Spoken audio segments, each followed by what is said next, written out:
Hey, what's up? Hello, ladies and gentlemen, fellas. Today we're talking about four players that are being disrespected, right? They're forgotten about. People want to write them off. They're veterans that just everybody's like, we don't want to deal with this, right? Something happened last year, recency bias on an injury on the last 4 to 6 weeks of the season, and people are disrespecting them based on their ADP. These guys are must drafts, in my opinion, at where you can currently get them in the 5th, 6th round. For some of these guys of drafts even later than that. I mean, I'm talking like the 16th round of your draft for one of these guys. They're being very much so disrespected, and I think it's just recency bias. And not only is it recency bias, it's as recent as it gets. Like, one of these guys, and we'll start to talk about it, had a fantastic start to the season. The number one player at his position for the first 6 weeks. All forgotten after a bad second half of the year. And it was a bad second half of the year, but there's reasons why. So ladies and gentlemen, and all you fellas out there, let's get into this one. We're going to talk through these four players. If you got any time to hit the like button, I would greatly appreciate that. Hope you all having a lovely start to your day. All right, so this first guy here, his name, 3 letters, 2 of them a BJ.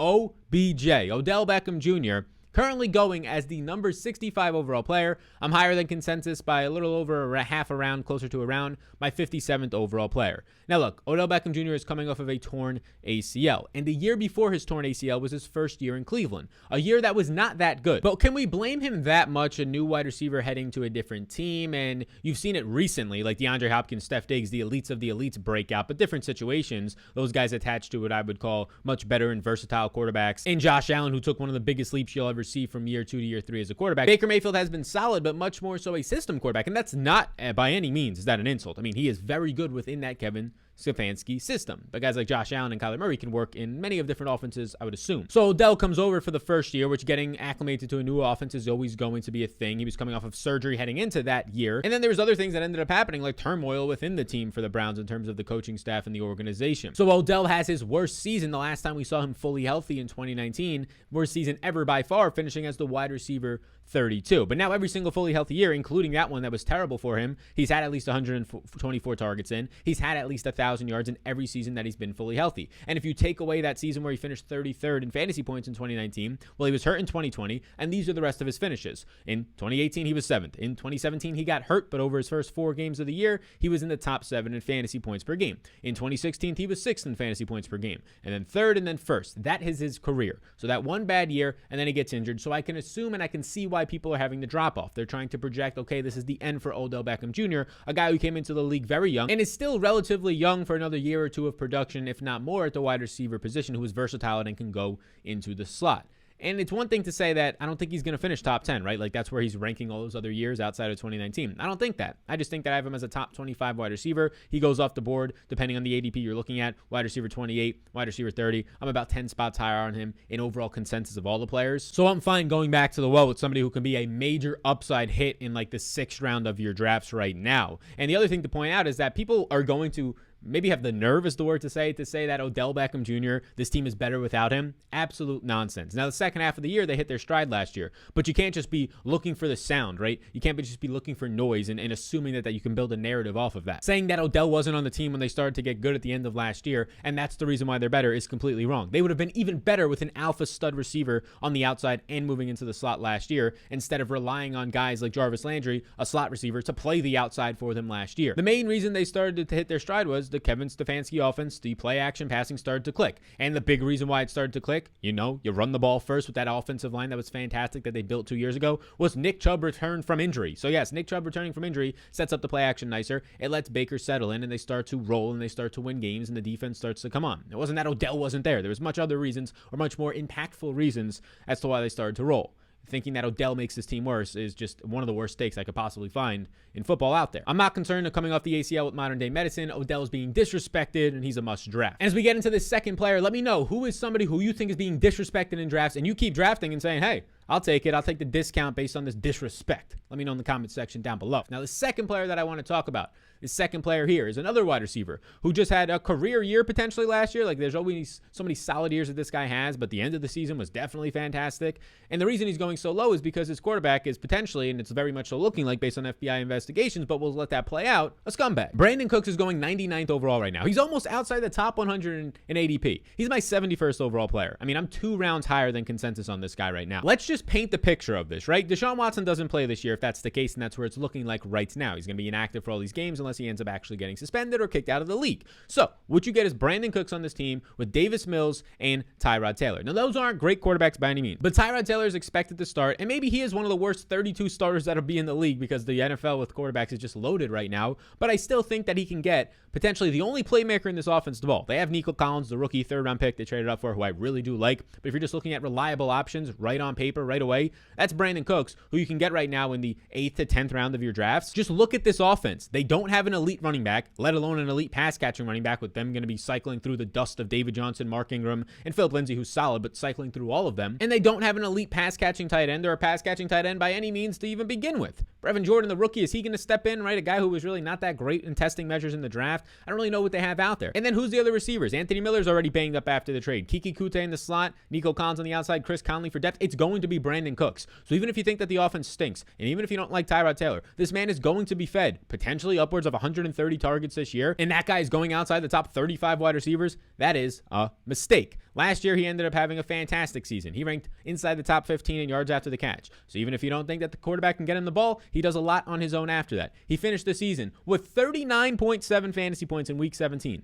In 1 week, he had 4 top 10 finishes. Some of that was Deshaun Watson. Some of it was just his ability to still get open and do stuff after the catch. He is the clear wide receiver one in this offense. He has the upside to finish as a top 25 wide receiver, and he's being disrespected right now. So go ahead and draft Brandin Cooks when he's on the board in that 8th to 9th round range. Now, before we get into the third player, I have a quarterback for you and another wide receiver, a wide receiver who goes in like the 16th to 18th rounds. I want to let you know about the Supreme Draft Guide. If you're not already gotten it, you know, there's a couple gotten it. What a word. There's a couple more days until the season begins, so check it out down below. It's my rankings updated every day. I like to draft off of my tiers in there. There's a top 200, there's player profiles, there's a bunch of stats, and what you're going to be getting is 90 running backs ranked and updated for all the cuts that have come out and all the injury news that is going to potentially come out. 125 receivers, 50 quarterbacks, and 50 tight ends. It's as in-depth as you need to be. You'll be the most prepared for your draft. Check it out down below. There's 2 ways to get it. If you're eligible for option number 1, you'll get it as an add-on bonus for free, F-R-E-E, and if not, option 2 is still there for you. They're both on that link down below. The third player is a quarterback, and this is a quarterback that right now he's not being insanely disrespected in terms of his ADP. I still think people are too low on him, but relative to the other quarterbacks that go above him, and then there's like a drop-off of 2 rounds, and that man's name is Russell Wilson. So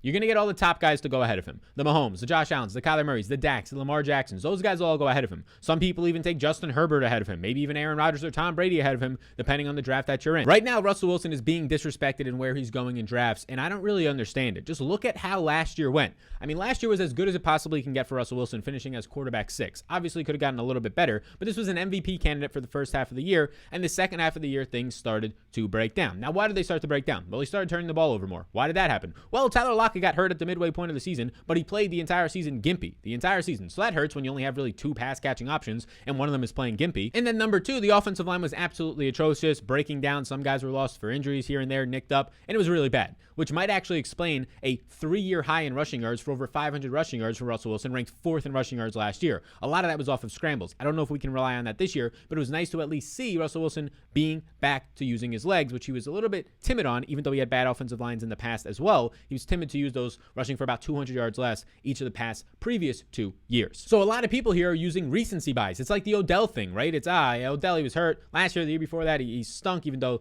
the situations of him coming in, and now he's undervalued, right? Russell Wilson here, first half of the season, first 6 games, was the number 1 quarterback in fantasy football. First 4 is Dak Prescott, then he doesn't play, so it's a little bit of an asterisk, but first 6 weeks, number 1 quarterback in fantasy football. He had 22 or more fantasy points in 8 straight weeks for fantasy football to start the year. He had 32 or more in 4 of those 8 weeks. That is unreal. That is unreal. And then the second half of the year, those things ended up falling down. So it's major recency bias here for him. And now they end up bringing in the best tight end he's had in a while in Gerald Everett. They're going to have Chris Carson at least to start the season healthy. We'll see what they can get out of a wide receiver 3. Last year they had David Moore, who I think is better than Dwayne Eskridge that they brought in this year, 24-year-old rookie. We'll see what ends up happening there. But either way, offensive line looks to be revamped, trading for Gabe Jackson, doing some other things as well. So now you patch those things up when he finished quarterback 6 last year. The upside is there. And maybe you don't think he finishes quarterback 2 or quarterback 3, but he's as safe as it possibly gets, and people are disrespecting him and letting him slide. So now the fourth and final option is a receiver going late in the drafts. In these fantasy drafts, and please hit the like button. As I record this, I'm like 3 hours away from my home league. By the time you watch this, it'll be over. So hopefully